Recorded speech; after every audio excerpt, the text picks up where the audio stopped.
저지시드 시의원에 도전하는 윤여태 후보 후원의 밤 행사가 오는 28일 뉴저지 파인플라자에서 열립니다. 불치자들이 임시 체류 신분을 신청할 수 있는 구제 기준일이 2011년 12월 31일로 확정됐습니다. 박근혜 대통령이 어제 재외공관의 존재 이유를 거론하며 재외동포 보호를 강조했습니다. 가장 많은 공교육 예산을 지출하는 주로 뉴욕이 1위를 차지했습니다. 김장훈의 첫 뉴욕 공연 미라클 투어인 뉴욕이 오는 토요일 뉴욕 맨해튼 센터에서 펼쳐집니다. 이상은 이 시각 주요 뉴스입니다. 여러분 안녕하십니까? KBN 뉴스입니다. 다음 달 11일 뉴저지 저지시티 시의원에 도전하는 윤여태 후보 후원의 밤 행사가 열립니다. 오는 28일 뉴저지 파인플라자에서 열리는 기금 만찬에 한인사회에 많은 관심과 참여가 요구됩니다. 주성훈 기자가 보도합니다. 지난 저지시티 시의원 선거에서 1위를 하고도 과반수 득표율을 넘지 못해 다음 달 결선을 치러야 하는 윤여태 후보. 무소속인 윤여태 후보와 민주당 소속의 현역 주 하원 의원인 션 코노 후보가 맞붙는 저지시티 D 선거구 결선 투표에 한인사회도 촉각을 곤두세우고 있습니다. 뉴저지 제2의 도시인 저지시티에서 최초의 한인시의원으로 도전하는 상징성과 얼마 전 불거졌던 상대 후보자의 치졸한 정치 공작 때문입니다. 선거법상 윤여태 씨가 저지시티에 그 시의원으로 나오려면 거기에서 1년 이상 살아야 된다. 윤여태 씨는 거기에 지금 한 4년 이상 살고 있습니다. 그런데 윤여태 씨 아들이 살고 있는 다른 지역에 이 경쟁자 친척되는 사람이 찾아갔습니다. 전직시장이라 그러더라고요. 거기 찾아가가지고서 윤여태가 거기에 살고 있지는 않나 하는 거를 세상에 알리면서 네거티브를 가려고 해요. 한인 사회는 무소속으로 외로운 싸움을 벌이고 있는 윤 후보를 도우기 위한 기금 모금 행사를 엽니다. 20여일 남은 결선에서 윤 후보가 승리하기 위해선 홍보에 집중해야 하고 그에 따른 선거 자금 확보가 중요합니다. 이거 우리 동포가 참가해서 오직 한 가지 방법입니다. 홍보를 해야 됩니다. 모든 기득권 세력들이 한인 후보 안 되는 거를 막으려고서 공동의 목표로 결집이 돼 있는데 여러분들 한 가지 방법입니다. 10불, 20불이라도 지금 윤여태 씨한테 도와주셔야 됩니다. 윤여태 후보 기금 모금 행사는 오는 28일 저녁 7시 뉴저지 팰리세이즈 팍 파인플라자에서 열립니다. KBN 뉴스 주성훈입니다. 이민개혁 법안에서 불체자들의 구제 기준일이 2011년 12월 31일로 확정됐습니다. 또한 최대 쟁점이었던 전문직 취업비자 신청 제한이 타협을 이루면서 예상보다 빨리 상원 법사위를 통과했습니다. 빨라야 23일에나 가능할 것으로 예상됐던 법사위의 이민개혁 법안 채택은 수정안 처리가 초당적인 타협 분위기 속에서 일사천리로 진행되면서 어제 오후 찬성 13표, 반대 5표로 가결됐습니다. 최대 쟁점이었던 전문직 취업비자 신청 제한 완화 수정안에 대한 찰스 슈머 의원과 오린 해치 의원의 사전 대타협이 조기 타결을 이끌었습니다. 이에 앞서 이날 회의에서는 불체자들이 임시 체류 신분을 신청할 수 있는 미국 입국 기준 날짜를 법안 원안에서 정한 2011년 12월 31일로 확정했습니다. 이로써 약 40만 명으로 추산되는 기준일 이후 입국 불체자들은 구제 대상에서 제외될 전망입니다. 또 임시 체류 신분에서 부양자녀 세액 공제를 수령할 수 없게 하자는 수정안은 부결됐고 대신 연방정부 복지 혜택은 신청할 수 없게 했습니다. 이 밖에 합법 이민에서 국가별 쿼터를 철폐하는 수정안도 부결됐으며 3번 이상 음주운전으로 적발되면 이민법상 가중 처벌되는 중범죄로 처벌하도록 하는 수정안은 채택됐습니다. 한편 드리머들에게 제한적인 연방정부 학비 지원이 가능하도록 한 수정안도 채택됐습니다. 한국을 대표하는 가수 김장훈이 뉴욕을 찾아옵니다. 데뷔 후 23년 만에 첫 뉴욕 공연이기도 한 이번 김장훈의 미라클 투어 인 뉴욕은 오는 토요일 저녁 7시 30분 뉴욕 맨해튼 센터 해머스타인 볼륨에서 열립니다. 주성훈 기자가 소개합니다. 콘서트 킹, 가신 등 대한민국 공연의 최고 수식어가 따라붙는 가수 김장훈.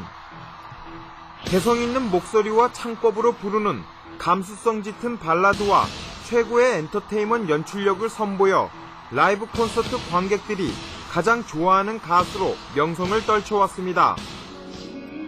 1991년 늘 우리 사이엔으로 데뷔한 김장훈은 그동안 세상이 그대를 속일지라도 난 남자다, 나와 같다면 등 수많은 히트곡들을 선보였으며 지난해 발표한 10집 앨범 아듀는 그의 20여 년 음악 인생이 집대성된 최고의 앨범이라는 평가를 받아왔습니다.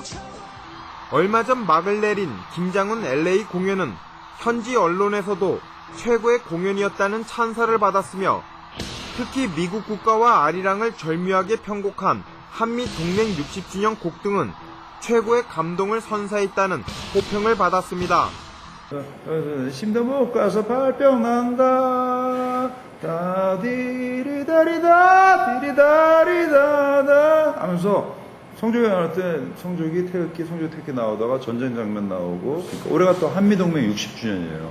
그리고 전쟁이 끝난 지 60주년 정전 60주년 한미 수교 130주년 굉장히 중요한 해예요. 올해가 한국과 미국이 굉장히 그 여러 가지로 얽혀 있는 해예요.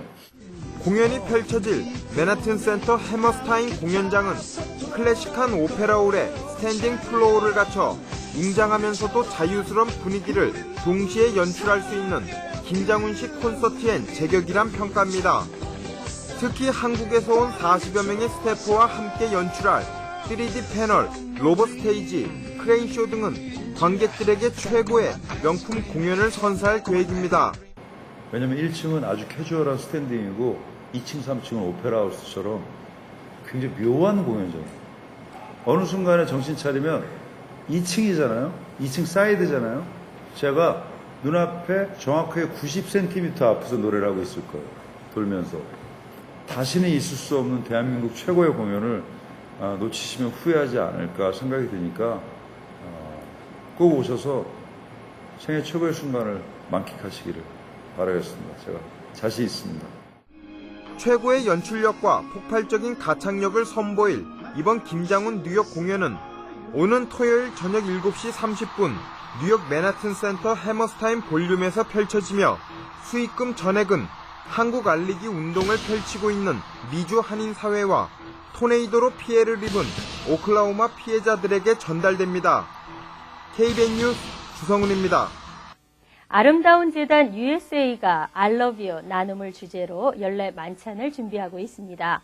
7번째를 맞는 이번 연례 만찬은 오케스트라의 연주와 미술 전시회 등이 어우러져 다양한 볼거리도 제공할 계획입니다. 금홍기 기자가 보도합니다.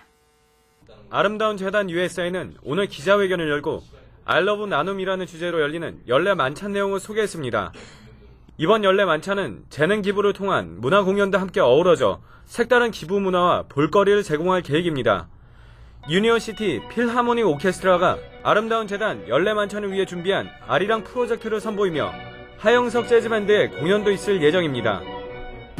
이제 무료로 이제 저희는 항상 봉사 연주를 하고 있는 것인데 이번에 이제 기회가 되어서 이렇게 말씀을 듣고 1% 나눔에 대해서 이제 한다는 말씀을 듣고 생각을 하다가 또 갤러리 엄주에 아름다운 나눔 전시에 참여 작가들의 작품이 전시되고 입찰시 경매 방식을 통해 판매된 작품 수익금을 아름다운 재단 USA에 기부할 계획입니다. 흔히들 작가들이 무엇을 나눌 것인가, 결국은 커뮤니티에 우리가 문화예술로서 보여주어야지만 이제는 그 한인들이 커뮤니티에서 진짜 우리가 우수한 민족이라는 거를 한눈에 아트로서 보여줄 수 있다고 보거든요. 연례 만찬의 사회는 본방송 KBN에서 아메리칸 잉글리시를 진행하고 있는 크리스 채와 안자경 씨가 맡아서 진행하게 됩니다. 재능이라고 말씀을 드릴 기회는 약간 부끄러운데 저는 재능 기부라는 것도 있겠지만 마음을 또 기부하고 싶습니다. 그래서 나누는 마음, 돕는 마음, 같이 하는 마음을 같이 하면서 저도 나타내 드리고 한국인들에서 더 나아가서 이제 외국인들까지 이곳 살고 있는 다민족 국가들 그 인종들까지도 아우리치 할 수 있는 그런 좀 다국적인 그런 아름다운 재단 USA가 될 수 있도록 노력을 할 거고요. 지역사회 비영리 단체들을 지원하고 있는 아름다운 재단 USA의 연례 만찬은 오는 30일 목요일 오후 6시 30분부터 맨하튼에 위치한 펄리버 히튼 호텔 그랜드 볼룸에서 열립니다. KBN 뉴스 금홍기입니다. 교통사고 전문 변호사로 활동하고 있는 앤드류 박 변호사가 지난달 장학재단을 설립했는데요. 앤드류 박 장학재단이 제1회 장학생을 모집합니다. 금홍기 기자가 보도합니다.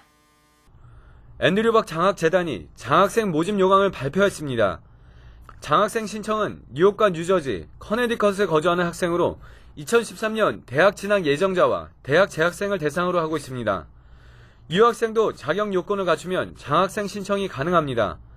신청자는 자기소개서와 사진 일매, 그리고 2인의 추천사가 필요하며 최근 1년간 학업 성적 증명서와 재학 증명서, 대학교 합격 통지서를 각각 일부씩 제출해야 합니다. 또 미래 한인사회를 위한 나의 계획이나 현재 한인사회를 위해 어떤 활동을 했는지라는 주제로 에세이를 작성해 제출해야 합니다. 장학생 선발 심사는 뉴욕 한인회장과 퀸즈 한인회장 등 11명의 자문위원이 맡게 됩니다. 또 자기도 한번 탈 수 있는 자랑스러운 탕이 되고 싶습니다. 그러니까 이 상이라는 거는 역사가 있어야 돼요. 한 번 타는 상은 큰 역사가 없습니다. 그러니까 노벨상의 큰 굉장히 중요한 점은 역사죠. 그리고 역사에 또 굉장히 좋은 그 금액도 있고, 그러니까 그런 거에 제가 좀 큰 좋은 역사를 만들어서 일단 매년마다 할 수 있게 되기를 바랍니다. 선발된 장학생 8명에게는 각각 $3,000씩 총 $24,000가 전달될 계획입니다. 앤드류 박 장학재단의 장학생 신청 마감은 6월 22일까지, 신청서는 앤드류 박 맨하튼 사무실로 우편 접수하거나 이메일을 통해 할 수 있습니다. 장학생 명단은 심사를 거친 후 7월 26일에 공개될 예정입니다. KBN 뉴스 금홍기입니다. 한인 2명이 2014년 뉴저지 연방 하원 의원 선거에 출사표를 던졌습니다. 주류 사회의 한인 정치 지도자들이 지속적으로 배출될 수 있도록 정치력 신장에 힘을 모아야겠습니다. 어제까지 연방선거관리위원회에 등록을 마친 뉴저지 연방 하원의원 후보군은 총 18명입니다. 이 중 한인 준최 전 에디슨 시장이 뉴저지 연방하원 제6선거구에, 로이조 변호사는 뉴저지 연방하원 제5선거구에 각각 이름을 올렸습니다. 이들은 아직 공식 출마 발표는 하지 않았지만 출마를 위한 모금 캠페인에 나서 잠재 후보군으로 분류됐습니다. 공식 출마 입장 발표는 시간이 조금 더 필요하다고 밝힌 최 전 시장은 하지만 모금 캠페인 전개 이유는 연방 하원 의원에 도전하기 위해서라고 강조했습니다. 그는 지난해 연방 하원 제7선거구 선거 출마를 목표로 모금 캠페인을 전개하다가 불출마를 선언한 바 있습니다. 이와 함께 2주 전 연방선거관리위원회 등록을 마쳤다는 로이조 변호사는 공화당 아성 지역인 제5선거구에 출마해 반드시 승리하겠다는 각오입니다. 조 변호사는 선거는 2014년에 실시되지만 승패를 좌우하는 것은 결국 자금력이기 때문에 모금 캠페인에 나서게 됐다며 $100만 모금이 1차 목표인 만큼 한인과 지역사회에 많은 관심과 후원을 바란다고 밝혔습니다. 이상으로 KBN 뉴스를 마칩니다. KBN과 함께 즐거운 저녁 되시기 바랍니다.